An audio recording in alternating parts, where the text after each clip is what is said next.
안녕하세요. 저는 이창호라고 합니다. 올해로 72살이 되었습니다.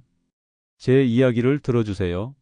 아침 6시 어김없이 눈이 떠집니다. 옆자리는 벌써 2년째 비어 있습니다. 아내 순이가 세상을 떠난 후로 이 넓은 집이 너무 쓸쓸하게 느껴집니다. 50평짜리 아파트에 저 혼자 살고 있으니 방 하나하나가 메아리만 울릴 뿐입니다. 거실 창문으로 아침 햇살이 들어오면 혼자서 라디오를 켜놓고 간단한 아침 식사를 합니다. 토스트 한 장에 우유 한 잔. 예전에는 아내가 정성스럽게 차려주던 아침상이 그리워집니다. 건설업으로 50년을 일하며 이 집을 마련했는데 정작 이 나이에 혼자 앉아 있으니 허전하기만 합니다. 큰아들 민석이 전화를 걸어옵니다. 아버지 안녕하세요. 요즘 어떻게 지내세요? 그냥 그렇지.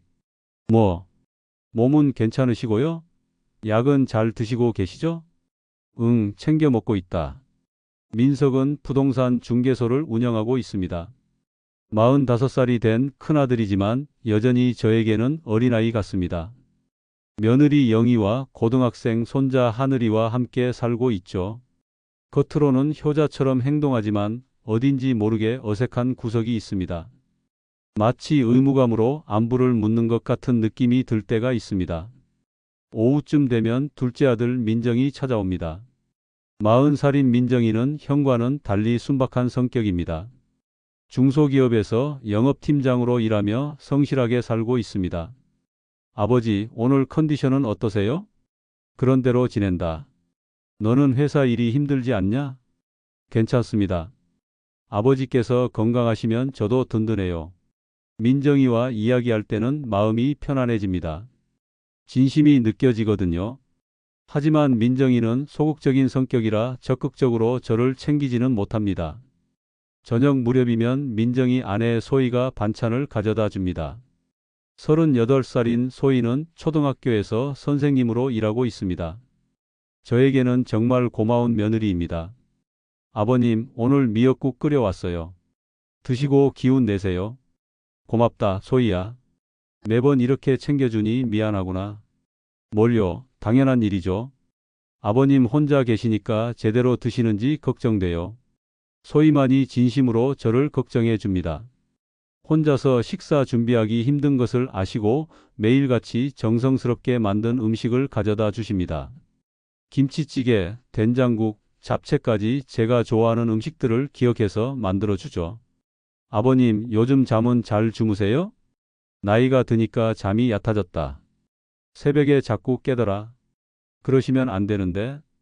따뜻한 우유라도 드시고 주무세요. 소희와 이야기할 때면 마치 친딸과 대화하는 것 같습니다. 큰며느리 영희와는 확연히 다릅니다. 영희는 은행에서 일하다가 육아휴직 중인데 저를 대할 때 어딘지 모르게 계산적인 느낌이 듭니다. 겉으로는 공손하지만 진심이 느껴지지 않아요. 밤이 되면 혼자 거실에 앉아 텔레비전을 봅니다. 뉴스를 보다가 드라마도 보고 가끔은 옛날 영화도 찾아봅니다. 하지만 집이 너무 조용합니다.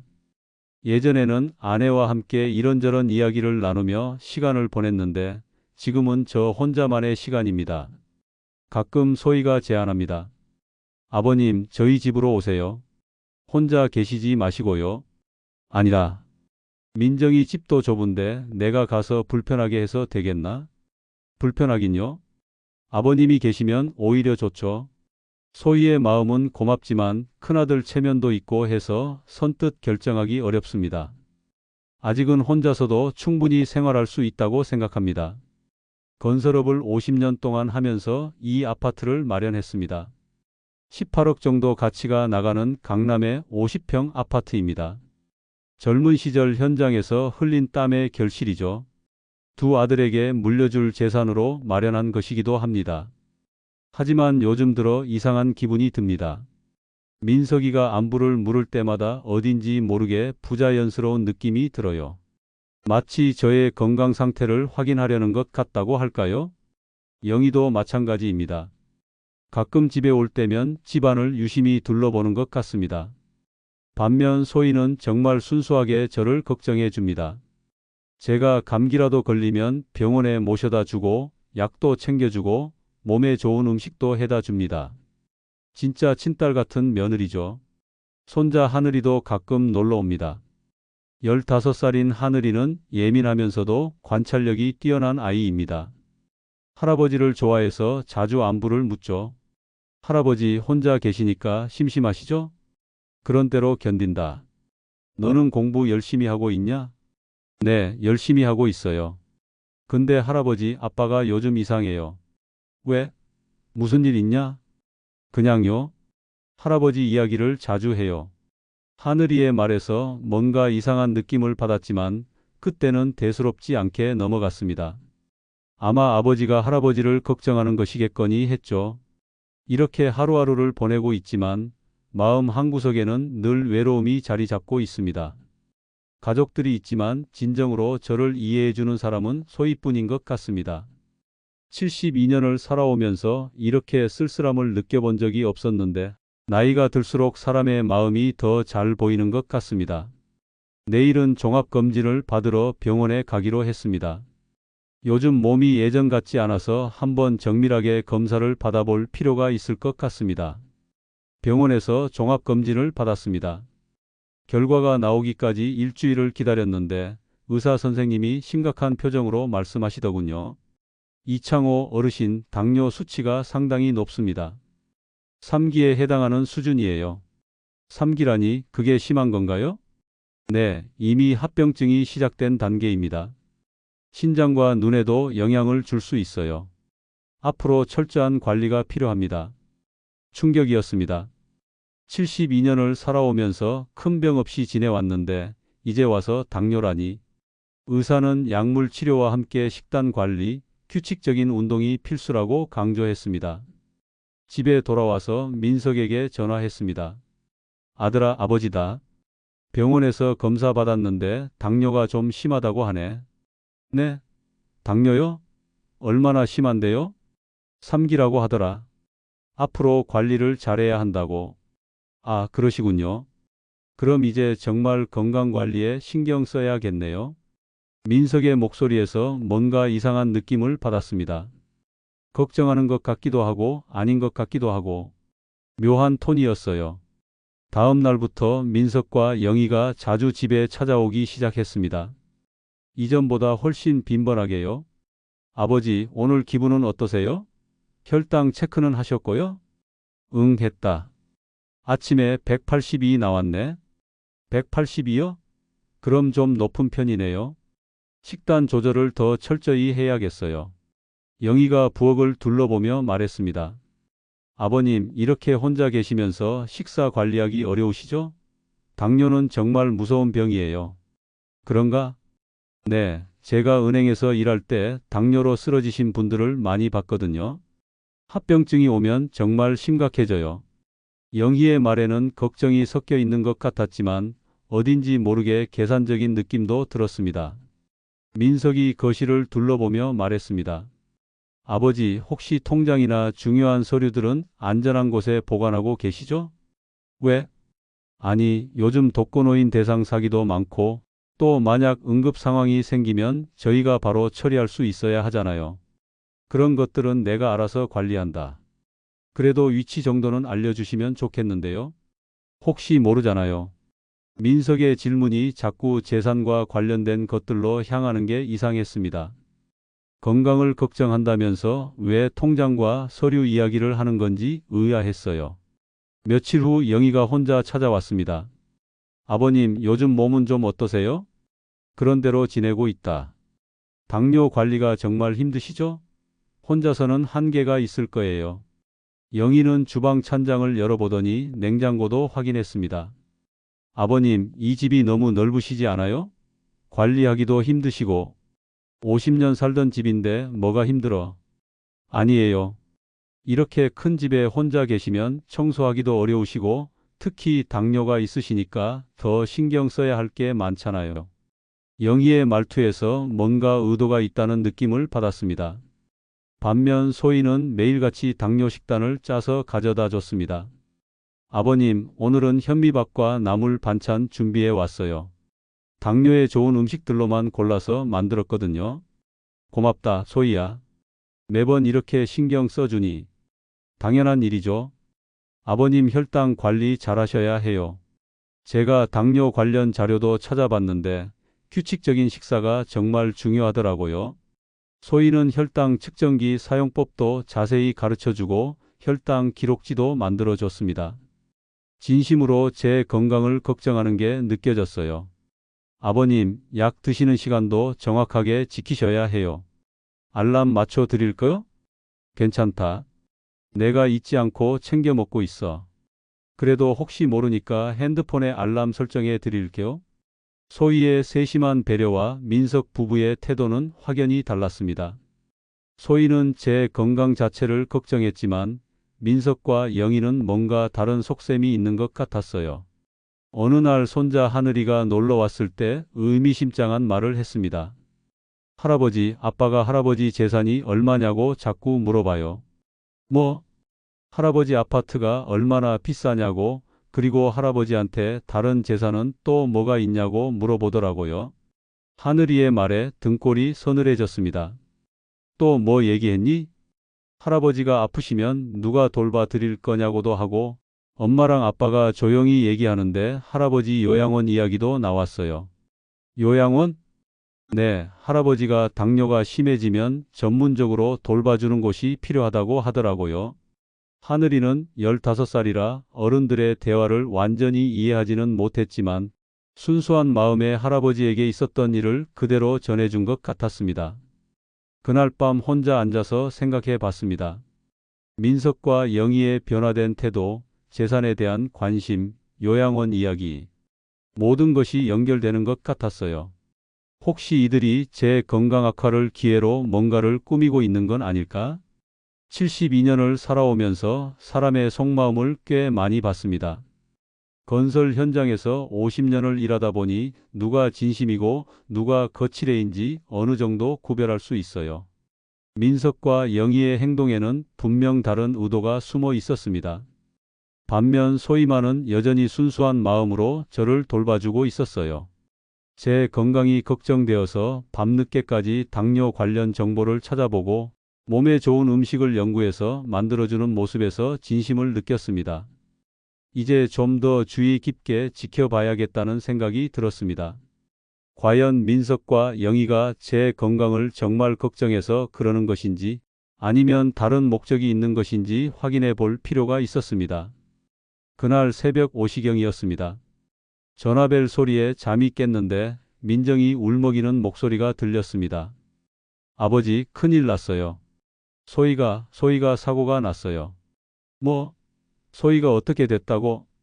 한강에서 조깅하다가 물에 빠졌대요. 지금 병원으로 가고 있는데 의식이 없어요. 손에서 전화기가 떨어질 뻔했습니다. 소희가 사고라니. 급하게 옷을 입고 병원으로 달려갔습니다. 응급실에는 이미 민정이와 민석 가족이 와 있었어요. 의사가 나와서 말했습니다. 죄송합니다. 최선을 다했지만 이미 너무 늦었습니다. 민정이가 바닥에 주저앉았습니다. 저도 다리에 힘이 빠져 의자에 앉아야 했어요. 소희가 죽었다니. 저에게 그토록 잘해주던 며느리가 이렇게 갑자기 세상을 떠나다니. 경찰이 와서 사고 경위를 설명했습니다. 새벽 4시 30분경 한강 조깅로에서 발견되었습니다. 평소 조깅을 자주 하시던 분이라고 하는데 어둠 속에서 실족한 것으로 보입니다. 실족이요? 네, 강변 산책로가 젖어 있었거든요. 미끄러져서 물에 빠진 것 같습니다. 특별한 외상은 없었고요. 하지만 뭔가 이상했습니다. 소희는 수영을 정말 잘했어요. 대학교 때 수영부 출신이라고 들었거든요. 그리고 매일 그 코스로 조깅하던 사람이 실족할 정도로 위험한 구간도 아니었습니다. 장례식장에서 3일간 빈소를 차렸습니다. 소희를 아끼던 많은 사람들이 조문을 왔어요. 학교 동료 선생님들, 학부모들, 친구들까지. 모두들 소희의 갑작스러운 죽음에 눈물을 흘렸습니다. 정말 좋은 선생님이셨는데 아이들을 그렇게 아끼시더니 시부모님께도 정말 효성스러우셨다고 들었어요. 조문객들의 말을 들으며 소희의 선량함을 다시 한번 느꼈습니다. 저뿐만 아니라 모든 사람에게 따뜻했던 사람이었어요. 민정이는 하루 종일 울기만 했습니다. 아내를 잃은 슬픔에 말도 제대로 하지 못했어요. 저도 마음이 아팠습니다. 72년을 살아오면서 이렇게 좋은 며느리를 둔 적이 없었거든요. 그런데 민석과 영희의 반응이 좀 이상했습니다. 슬퍼하는 것 같기도 하고 아닌 것 같기도 하고, 조문객들 앞에서는 슬픔을 표현했지만 뒤에서는 다른 이야기를 나누고 있었어요. 이틀째 되는 날, 영희가 저에게 조심스럽게 말했습니다. 아버님, 이제 아버님을 모실 사람이 없어졌네요. 뭔 소리냐? 소희가 아버님을 그렇게 잘 챙겨드렸는데 이제 민정이 혼자서는 힘들 거 아니에요. 그건 내가 알아서 할 일이다. 아니에요. 아버님 당뇨도 있으시고 혼자 계시기 어려우실 텐데요. 영희의 말투에는 어딘가 계산적인 느낌이 있었습니다. 민석도 끼어들었습니다. 아버지, 영희 말이 맞아요. 혼자 계시다가 갑자기 쓰러지시면 어떻게 해요? 요즘 좋은 요양원들이 많다고 하던데. 요양원? 네, 전문적으로 당뇨 관리도 해주고 24시간 간병도 해주고, 아버지 같으신 분들한테는 오히려 더 좋을 수도 있어요. 소희의 장례식장에서 요양원 이야기를 하다니, 아직 상중인데 벌써 그런 계획을 세우고 있었다는 뜻인가요? 지금 무슨 소리를 하는 거냐? 아니에요, 아버지. 지금 당장 말하는 건 아니고요. 나중에 생각해 보자는 거죠. 민석의 말에서 뭔가 석연치 않은 구석을 느꼈습니다. 장례식 마지막 날, 소희의 방을 정리하러 갔습니다. 민정이는 너무 슬퍼서 들어갈 수가 없다고 했어요. 저 혼자 소희의 물건들을 정리하기 시작했습니다. 책상 서랍을 열어보니 소희가 쓰던 일기장이 있었습니다. 마지막 페이지를 펼쳐보니 미완성된 글이 적혀 있었어요. 시아버님께 꼭 말씀드려야 할 일이 있다. 더 이상 미룰 수 없을 것 같다. 내일 아침 조깅 후에 꼭 시아버님을 찾아뵙고. 거기서 글이 끊어져 있었습니다. 소희가 저에게 무슨 말을 하려고 했던 걸까요? 그리고 왜 그 말을 하기 전에 사고가 난 걸까요? 서랍을 더 뒤져보니 소희의 휴대폰이 나왔습니다. 화면을 켜보니 메모장에 이런 글이 적혀 있었어요. 아버님을 혼자 두면 안 된다. 민석이 형님과 영희 언니의 계획을 막아야 한다. 심장이 쿵쾅거리기 시작했습니다. 소희가 뭔가 알고 있었다는 뜻 아닌가요? 휴대폰의 통화 기록을 확인해 봤습니다. 사고 전날 밤 11시에 민석과 통화한 기록이 있었어요. 15분간 통화했더군요. 무슨 이야기를 그렇게 오랫동안 했을까요? 문자 메시지도 확인해 봤습니다. 소희가 민석에게 보낸 마지막 문자가 있었어요. 형님, 아버님께 모든 걸 말씀드릴 겁니다. 더 이상 참을 수 없어요. 민석이 답장한 내용도 있었습니다. 소희야, 섣부른 행동은 하지 마. 가족 모두를 위해서. 이 메시지들을 보는 순간 온몸에 소름이 돋았습니다. 소희가 민석의 어떤 계획을 알고 있었고 그것을 저에게 알리려고 했다는 뜻 아닌가요? 그리고 그 직후에 사고가 났다는 것도 너무 우연의 일치 같았어요. 혹시 소희의 죽음이 정말 단순한 사고였을까요? 아니면 다른 이유가 있었던 걸까요? 의문이 점점 커져갔습니다. 경찰은 특별한 의혹 없이 사고사로 결론지었지만 저는 뭔가 이상하다는 생각을 지울 수 없었습니다. 소희가 수영을 잘했다는 것, 매일 그 코스를 다녔다는 것, 그리고 저에게 무언가 중요한 말을 하려고 했다는 것, 모든 것이 너무 의심스러웠어요. 소희의 휴대폰을 들고 집에 돌아왔습니다. 이제 소희가 알고 있었다는 민석의 계획이 무엇인지 알아봐야겠다는 생각이 들었습니다. 소희의 장례를 치른 지 일주일이 지났습니다. 저는 소희가 남긴 휴대폰과 일기를 계속 들여다보며 무언가 단서를 찾으려 했어요. 하지만 명확한 증거를 찾기는 어려웠습니다. 그러던 어느 날 오후, 손자 하늘이가 급하게 집으로 찾아왔습니다. 평소와 달리 얼굴이 창백하고 불안해 보였어요. 할아버지, 중요한 얘기가 있어요. 무슨 일이냐, 하늘아? 아빠 방에서 이상한 걸 봤어요. 하늘이는 떨리는 손으로 휴대폰을 꺼냈습니다. 화면에는 사진이 한 장 저장되어 있었어요. 할아버지, 이거 봐요. 사진 속에는 민석의 손글씨로 뭔가가 적혀 있었습니다.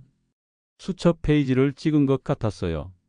아버지 요양원 입소 계획, 아파트 매각 18억, 보험금 8천만 원, 분할 방법. 그 아래로는 더 자세한 내용이 적혀 있었습니다.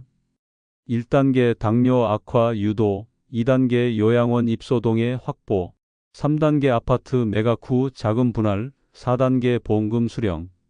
손에서 휴대폰이 떨어질 뻔했습니다. 제 아들이 저를 요양원에 보내고 재산을 가로채려는 계획을 세워놓고 있었던 겁니다. 하늘아, 이걸 어디서 봤니? 아빠 방에서요. 책상 서랍에 있었어요. 펜 빌려 쓰려고 서랍을 열었는데 이 수첩이 보였어요. 또 다른 건 없었니? 네, 이것만 사진 찍고 급하게 나왔어요. 아빠가 들어올까 봐서요. 하늘이의 목소리에서 두려움이 느껴졌습니다. 15살 소년이 자신의 아버지를 고발하는 것이 얼마나 힘든 일인지 알 수 있었어요. 할아버지, 이게 정말 맞는 거예요?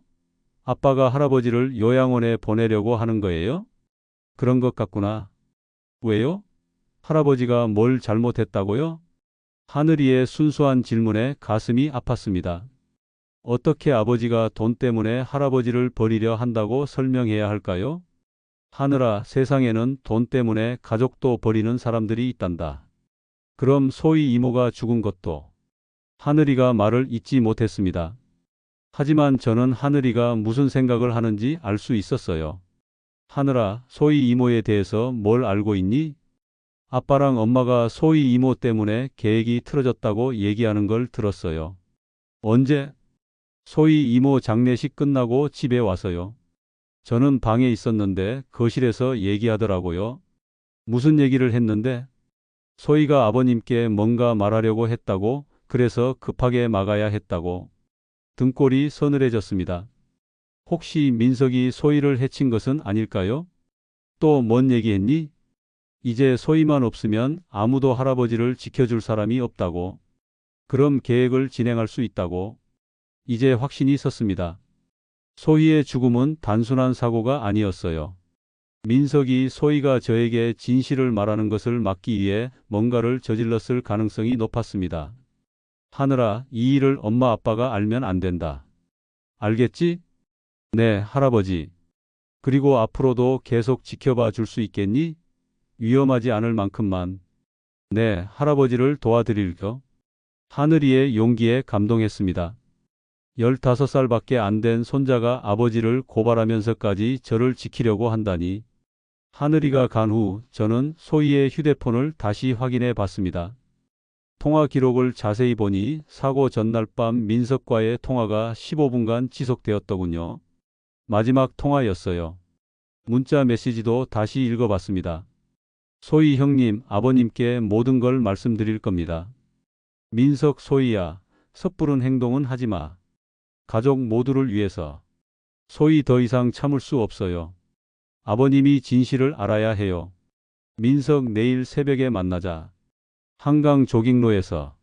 마지막 메시지를 보는 순간 온몸이 떨렸습니다. 민석이 소희를 한강으로 불러낸 것이었어요. 그리고 그곳에서 소희에게 무슨 일이 일어났던 겁니다. 이제 더 이상 의심의 여지가 없었습니다. 소희는 제가 요양원에 끌려가는 것을 막으려고 했고, 민석은 그것을 막기 위해 소희를 해쳤던 겁니다. 분노가 치밀어 올랐습니다. 제 며느리를, 그것도 저를 지키려던 착한 며느리를 해친 놈이 바로 제 아들이라니. 어떻게 이런 일이 가능한 걸까요? 하지만 분노만으로는 해결되지 않습니다. 이제 증거를 더 수집해야 했어요. 민석의 계획을 막고 소희의 억울함을 풀어주기 위해서는 확실한 증거가 필요했습니다. 그날 밤부터 저는 본격적으로 민석을 감시하기 시작했습니다. 하늘이의 도움을 받아서 민석과 영희의 행동을 지켜보기로 했어요. 72년을 살아온 경험과 50년간 건설업에서 쌓은 노하우를 총동원해서 이들의 정체를 폭로하겠다고 다짐했습니다.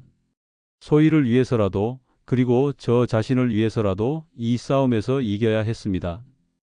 이제 민석과 영희가 어떤 계획을 세우고 있는지 더 자세히 파악해 봐야겠습니다.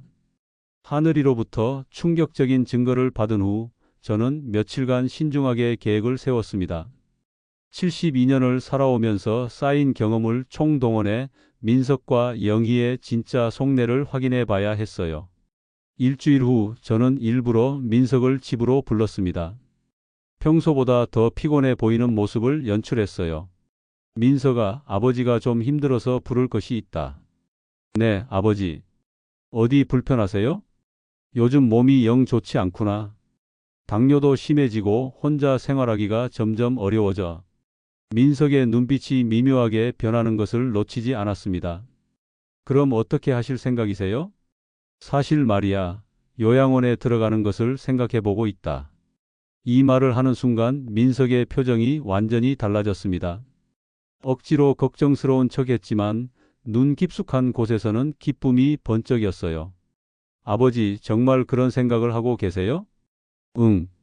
혼자 있으니까 너무 외롭고 건강 관리도 제대로 안 되고 전문적으로 돌봐주는 곳이 낫겠다 싶어. 아, 그렇다면 제가 좋은 곳들을 알아보겠습니다. 민석의 대답이 너무 빨랐어요. 마치 이미 준비해둔 답변 같았습니다. 벌써 알아본 곳이 있니? 아, 네. 사실 아버지 건강을 생각해서 미리 몇 군데 알아봤거든요. 역시 제 추측이 맞았습니다. 이미 요양원을 물색해두고 있었던 거예요. 어떤 곳들인데? 경기도에 있는 실버타운인데요. 시설도 좋고 당뇨 환자 전문 케어도 해준다고 하더라고요.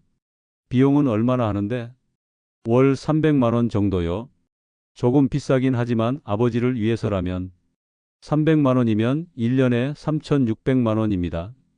제가 오래 살수록 돈이 더 많이 들어가는 구조죠. 아마 빨리 죽기를 바라고 있을 거예요. 그런데 그 돈을 어떻게 마련할 생각이니? 아버지 통장에서 나가는 거 아닌가요? 내 돈이 그렇게 많지 않다. 아파트밖에 없는데? 민석이 잠시 망설이더니 조심스럽게 입을 열었습니다. 그럼 아파트를 처분하는 것도 방법이겠네요. 뭐? 아니, 아버지 혼자 이렇게 큰 집에 사실 필요도 없으시고 관리하기도 어려우시잖아요. 팔아서 요양원비로 쓰시면 될 것 같은데요. 드디어 본색이 드러났습니다. 처음부터 제 아파트를 노리고 있었던 거예요. 그럼 너희는 어떻게 되는 거냐? 저희는 전세라도 얻어서 살면 되죠. 아버지 편안하게 모시는 게 먼저니까요. 거짓말도 유창하게 잘하는군요. 실제로는 아파트를 팔아서 자신들이 나눠 가질 계획이면서. 그런데 민정이는 어떻게 생각할까? 민정이도 이해할 거예요. 아버지를 위한 일이니까. 민석의 확신에 찬 대답에서 이미 영희와 계획을 다 짜놓았다는 것을 알 수 있었어요. 이튿날 영희가 찾아왔습니다. 민석이 미리 얘기해둔 것 같았어요. 아버님, 요양원 입소를 생각하고 계시다면서요? 그렇다. 잘 생각하셨어요. 이렇게 혼자 계시면서 당뇨 관리하기 어려우시잖아요. 영희도 민석과 똑같은 반응이었습니다. 그런데 소희가 살아 있었다면 뭐라고 했을까? 이 질문에 영희의 얼굴이 순간 굳어졌어요. 소희는 아마 반대했을 거예요. 왜? 소희는 좀 고집이 있었거든요. 아버님을 모시는 것을 자기 의무라고 생각했어요. 영희의 목소리에서 소희에 대한 원망이 느껴졌습니다. 그래서 소희가 없어진 지금이 오히려 잘 됐다는 거냐? 아, 아니에요. 그런 뜻이 아니라. 영희가 당황하며 말을 더듬었어요. 속마음이 드러날 뻔했던 거죠. 그날 밤 하늘이가 다시 찾아왔습니다. 할아버지, 오늘 아빠랑 엄마가 이상한 얘기하는 걸 또 들었어요. 뭔 얘기? 할아버지가 요양원 가기로 했다고 이제 아파트를 빨리 팔아야 한다고 하더라고요. 또? 네. 그리고 민정 삼촌은 모르게 빨리 진행해야 한다고. 민정 삼촌이 알면 반대할 거라고 하더라고요. 역시 민정이는 이 계획에서 제외되어 있었습니다. 민석과 영희만의 계획이었어요. 할아버지, 정말 요양원 가실 거예요? 아니라. 할아버지는 어디 가지 않을 거야. 그럼 왜 그렇게 말씀하신 거예요? 아빠, 엄마의 진짜 속마음을 확인해 보려고. 하늘이가 안도하는 표정을 지었어요. 할아버지, 그럼 이제 어떻게 하실 거예요? 이제 증거를 더 모아야겠다. 하늘이가 도와줄 수 있겠니? 네, 뭐든지 도와드릴게요. 그날 밤부터 저는 거실 곳곳에 작은 녹음기를 설치했습니다. 요즘 나오는 초소형 제품들로 눈에 잘 띄지 않는 곳에 숨겨뒀어요. 민석과 영희가 집에 올 때마다 무슨 얘기를 하는지 다 녹음하려고 했습니다. 며칠 후 민석과 영희가 함께 찾아왔습니다. 아파트 매각 관련 서류를 들고 온 거였어요. 아버지, 요양원 계약서도 가져왔고 아파트 매매 계약서도 준비했습니다. 벌써? 네, 빨리 처리하는 게 좋을 것 같아서요. 좋은 요양원은 대기가 많거든요. 저는 일부러 계약서를 꼼꼼히 살펴봤습니다. 아파트 매각 대금 18억 원 중에서 요양원비 5억 원을 제외한 나머지 13억 원의 행방이 명시되어 있지 않았어요. 이 돈은 어떻게 관리할 생각이니? 저희가 아버지 명의 계좌에서 관리해 드리죠. 그럼 너희가 자유롭게 쓸 수 있다는 얘기네? 아니에요. 아버지 돈인데 저희가 어떻게 마음대로 써요? 하지만 민석의 눈빛은 거짓말을 하고 있다고 말하고 있었습니다. 계약은 나중에 하자. 아직 마음의 준비가 안 됐다. 민석과 영희가 아쉬워하며 돌아간 후 저는 녹음기를 확인해 봤습니다. 현관에서 나가면서 나눈 대화가 고스란히 녹음되어 있었어요. 왜 또 미루려고 하는 거야? 늙은이들은 다 그래. 조금만 더 기다려봐. 소희만 없었으면 벌써 끝났을 일인데. 그러게 말이야. 그때 확실하게 처리하길 잘했어. 이 대화를 듣는 순간 확신이 섰습니다. 민석과 영희가 소희를 해쳤다는 것을 이제 더 이상 의심할 여지가 없었어요. 이제 이들을 완전히 무너뜨릴 계획을 세워야 했습니다. 민석과 영희의 대화를 녹음한 결정적 증거를 손에 넣은 후 저는 본격적인 반격을 준비하기 시작했습니다. 72년을 살아온 경험과 50년간 건설업에서 쌓은 노하우를 총동원해야 할 때였어요. 먼저 소희의 죽음에 대한 재수사를 요청하기 위해 경찰서에 전화했습니다. 안녕하세요. 지난달에 한강에서 익사한 박소희 사건의 재수사를 요청하고 싶습니다. 어떤 이유로 재수사를 원하시는 건가요? 새로운 증거가 있습니다. 타살 가능성이 있어요.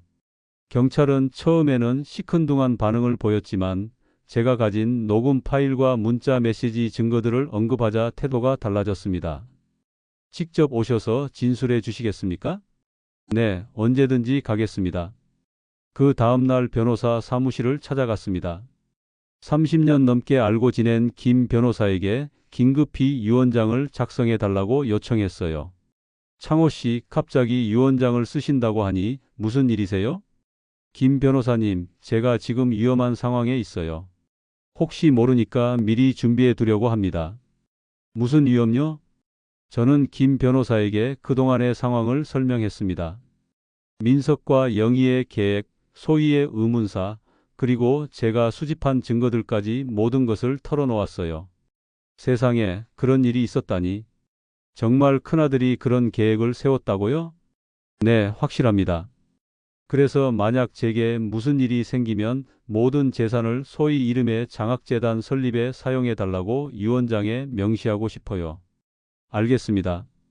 바로 작성해 드리겠어요. 유언장에는 18억 원 상당의 아파트와 기타 모든 재산을 박소희 교육장학재단 설립에 사용한다는 내용을 명시했습니다. 민석과 영희가 한 푼도 가져갈 수 없도록 철저하게 막아둔 거죠.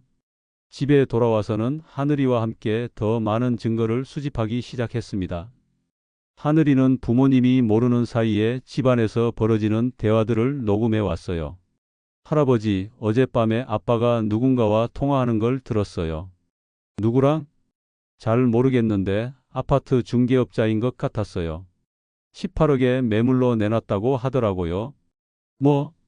네, 그리고 빨리 계약 진행해 달라고. 할아버지가 마음 바뀌기 전에 서둘러야 한다고.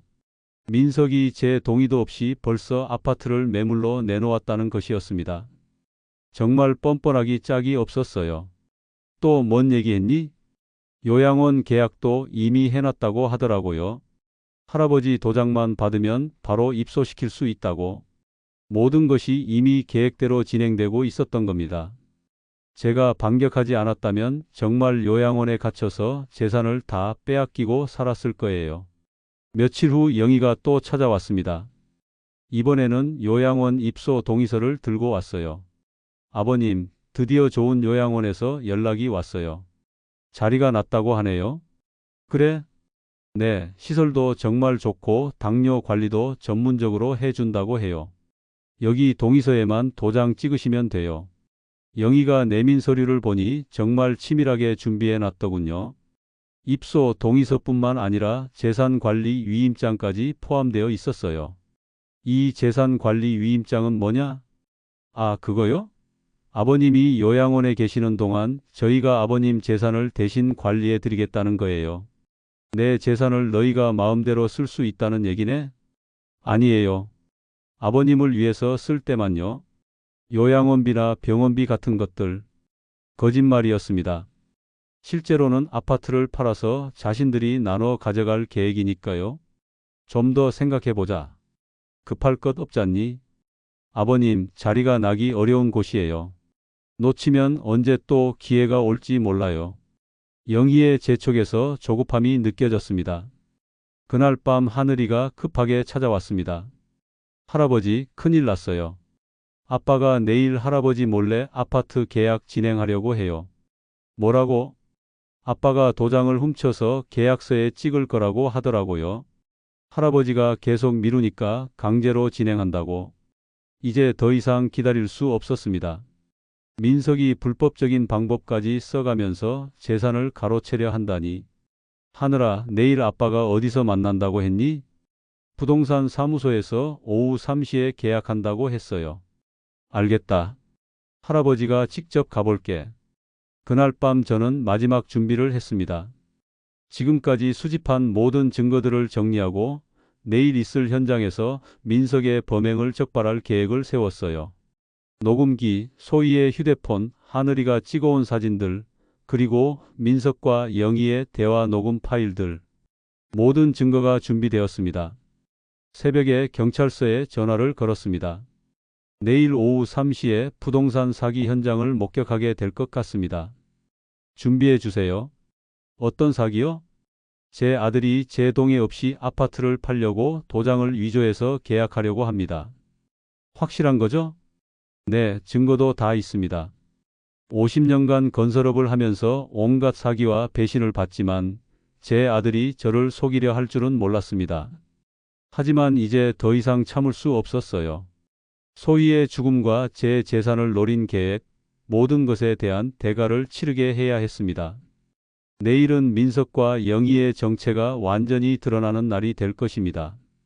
그리고 소희의 억울함을 풀어줄 첫 번째 단계이기도 할 거예요. 이제 진짜 싸움이 시작됩니다.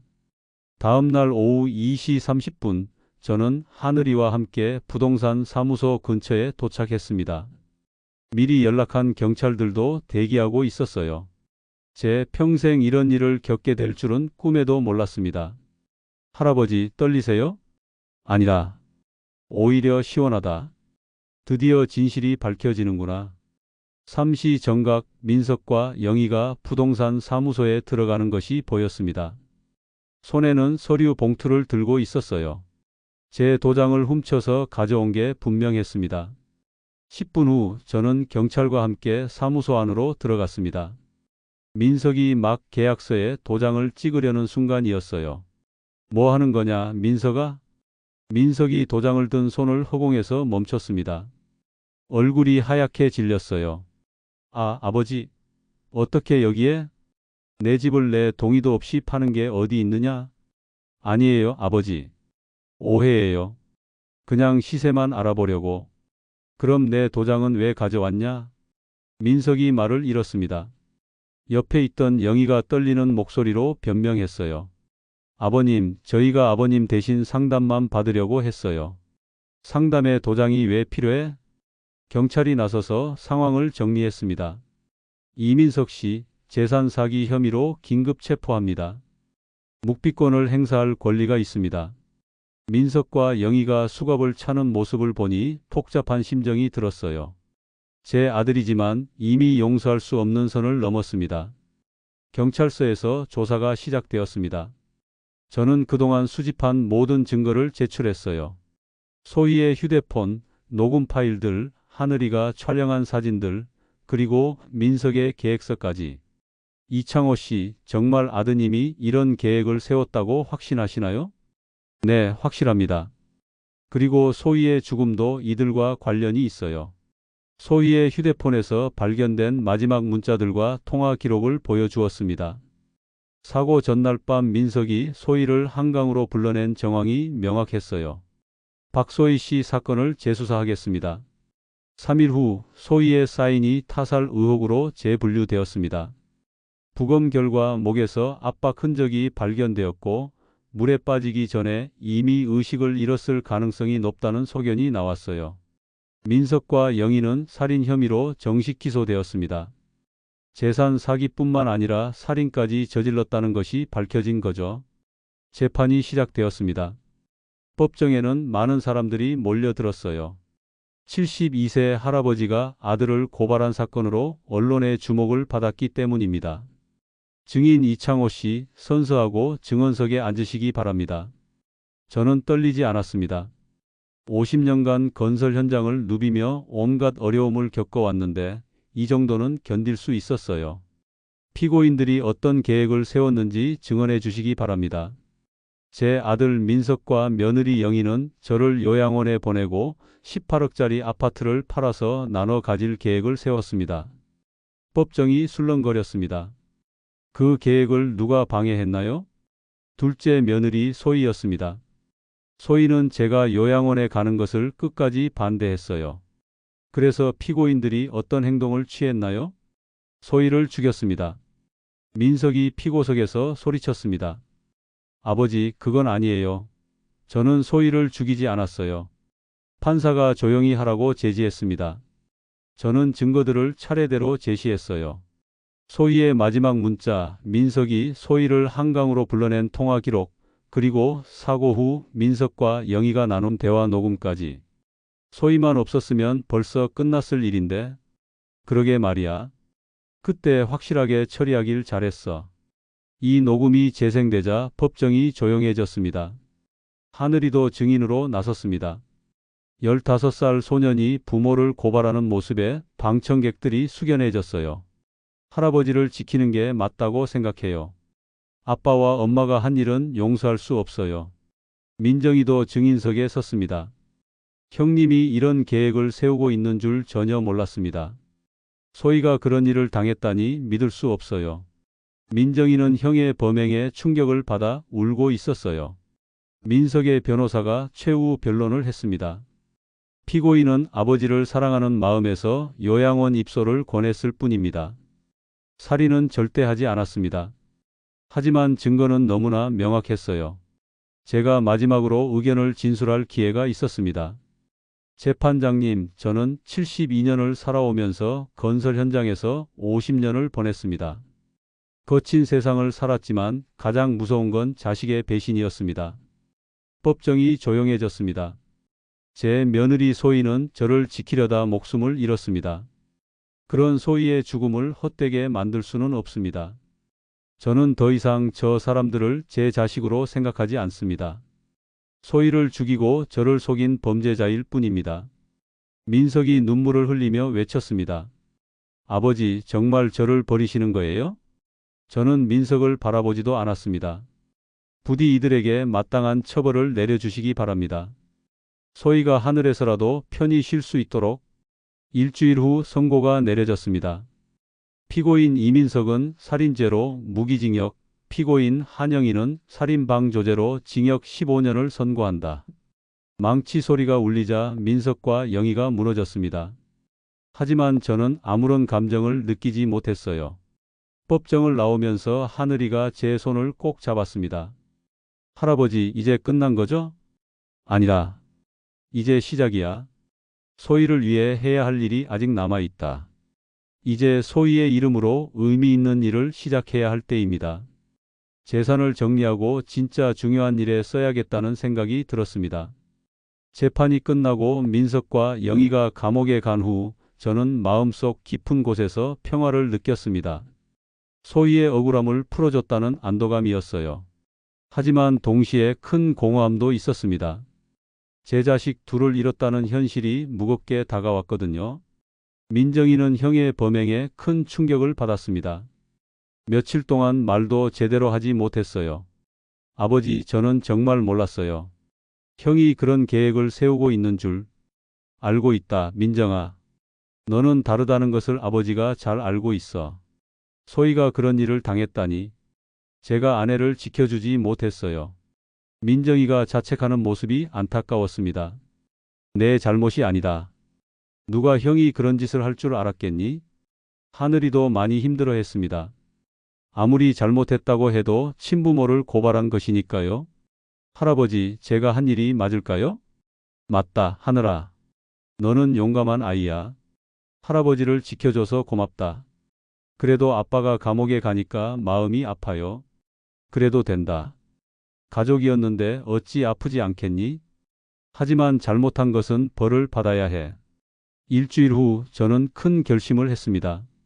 18억짜리 아파트를 매각하기로 한 거예요. 이 집에는 너무 많은 아픈 기억들이 있었습니다. 부동산의 매매를 의뢰했습니다. 민석이 이미 시세 조사를 해놨던 덕분에 금방 팔렸어요. 17억 8천만 원에 계약이 성사되었습니다. 매각 대금을 받은 후 저는 김 변호사를 다시 찾아갔습니다. 창호 씨, 정말 모든 돈을 장학재단에 쓰시겠다고요? 네, 그게 소희를 위한 일이고 또 제가 할 수 있는 마지막 의미 있는 일인 것 같아요. 대단한 결심이십니다. 박소희 교육장학재단 설립 절차를 시작하겠습니다. 장학재단 설립에는 생각보다 많은 절차가 필요했습니다. 하지만 김 변호사의 도움으로 3개월 만에 모든 준비가 완료되었어요. 재단의 목적은 경제적으로 어려운 교육대학교 학생들을 지원하는 것이었습니다. 소희처럼 아이들을 가르치는 선생님이 되고 싶어하는 학생들 말이에요. 재단 사무실은 소희가 근무했던 초등학교 근처에 마련했습니다. 소희의 사진을 걸어두고 그 아래에 문구를 새겨 넣었어요. 진정한 가족은 혈연이 아니라 진심으로 만들어진다. 이 문구는 72년을 살아오면서 제가 깨달은 가장 소중한 진리였습니다. 재단 개관식 날 많은 사람들이 찾아왔습니다. 소희의 동료 선생님들, 학부모들, 그리고 재판 과정에서 저를 도와주었던 분들까지 모두 축하해 주셨어요.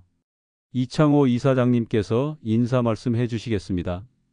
저는 마이크 앞에 섰습니다. 떨리지 않았어요. 안녕하세요. 저는 박소희의 시아버지 이창호입니다. 제 며느리 소희는 아이들을 정말 사랑하는 선생님이었습니다. 그리고 저에게는 친딸보다 더 소중한 가족이었어요. 소희는 저를 지키려다 목숨을 잃었습니다. 그 아이의 희생이 헛되지 않도록 이 재단을 만들었습니다. 부디 이곳에서 도움을 받는 학생들이 소희처럼 아이들을 사랑하는 훌륭한 선생님이 되기를 바랍니다. 박수가 터져 나왔습니다. 저는 소희의 사진을 바라보며 마음속으로 말했어요. 소희야, 이제 내 뜻이 이루어졌다. 많은 아이들이 내 이름으로 도움을 받게 될 거야. 개관식이 끝나고 저는 민정이, 하늘이와 함께 작은 아파트로 이사했습니다. 30평짜리 아담한 집이었어요. 재단 운영비를 제외하고 남은 돈으로 마련한 집이었습니다. 아버지, 이렇게 작은 집에서 괜찮으세요? 괜찮다. 진짜 가족과 함께 사는 집이면 작아도 따뜻하다. 하늘이가 제 방에 와서 말했습니다. 할아버지, 저도 나중에 할아버지처럼 의로운 사람이 되고 싶어요. 하늘이는 이미 의로운 아이야. 할아버지를 지켜준 내가 자랑스럽다. 할아버지, 소희 이모가 살아계셨다면 뭐라고 하셨을까요? 아마 이렇게 말했을 거야. 아버님, 잘하셨어요. 이제 편히 쉬세요 라고. 새 집에서의 첫 저녁, 민정이가 소희가 자주 해주던 미역국을 끓여 주었습니다. 소희의 레시피를 그대로 따라한 거였어요. 소희 누나가 해주던 맛이에요, 할아버지. 그래, 정말 그렇네. 국물을 한 숟가락 떠먹으며 소희를 떠올렸습니다. 그 착하고 따뜻했던 며느리가 그리웠어요. 며칠 후 재단에서 첫 번째 장학생을 선발했습니다. 경제적으로 어려운 가정의 교육대학교 1학년 학생 10명이었어요. 모두 소희처럼 아이들을 가르치는 선생님이 되고 싶어하는 학생들이었습니다. 장학금 전달식에서 한 학생이 말했습니다. 박소희 선생님처럼 아이들을 사랑하는 선생님이 되겠습니다. 감사합니다. 그 말을 듣는 순간 눈물이 났습니다. 소희의 정신이 이렇게 이어지고 있다는 것이 감동적이었어요. 재단 운영 6개월 후 저는 소희의 묘소를 찾았습니다. 하늘이와 민정이도 함께였어요. 소희야, 내 딸. 내 이름으로 벌써 30명의 학생들이 도움을 받고 있단다. 그 아이들이 모두 내처럼 훌륭한 선생님이 될 거야. 그리고 할아버지는 이제 진짜 가족이 누구인지 알았어. 하늘이와 민정이가 내 진짜 가족이야. 묘소를 나오면서 하늘이가 말했습니다. 할아버지, 소희 이모가 웃고 계시는 것 같아요. 그래, 할아버지도 그런 느낌이야. 집으로 돌아오는 길에 민정이가 말했습니다. 아버지, 저희가 아버지를 잘 모셔드릴까? 소희가 못다한 일까지. 고맙다, 민정아. 그날 밤 저는 일기를 썼습니다. 오랜만에 쓰는 일기였어요. 72년을 살아보니 혈연보다 진심이 더 소중하다는 것을 깨달았다. 소희는 피 한 방울 섞이지 않았지만 내 가장 소중한 딸이었다. 민석은 내 아들이었지만 결국 남남보다 못한 사이가 되었다. 이제 하늘이와 민정이와 함께 남은 인생을 의미 있게 살아가겠다. 소희의 정신을 이어받아서 창밖으로 별이 보였습니다. 그 중에 유독 밝게 빛나는 별 하나가 눈에 띄었어요. 소희가 하늘에서 저희를 지켜보고 있는 것 같았습니다. 이제 저는 진정한 평화를 찾았습니다. 소희를 위한 일을 하며 진짜 가족들과 함께 남은 인생을 보내는 것. 그것이 72세 이창호의 새로운 시작이었습니다.